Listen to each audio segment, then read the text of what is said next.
Hej, jeg hedder Rasmus Frimar Andersen. Jeg arbejder på 2R Arkitekter, og jeg skal fortælle lidt om børnehuset Bøgen, som er en daginstitution for vuggestue- og børnehavebørn, som vi har opført sidste år. Vi blev straks ret optaget af selve beliggenheden her, og få lov til at bygge et nyt spændende hus til børn. Det stod meget hurtigt klart for os, at det her skulle bygges som et træhus, fordi det gav os en frihed til at forme det her projekt,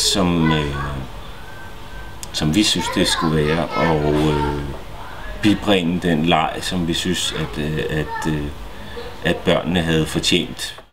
Det her skulle være et hus, som udfordrede børnene, som pirrede deres nysgerrighed til, hvordan man oplever rum, hvordan man oplever farver, hvordan man oplever materialer, og forhåbentlig være sådan en god ramme om deres ellers blomstrende fantasiliv.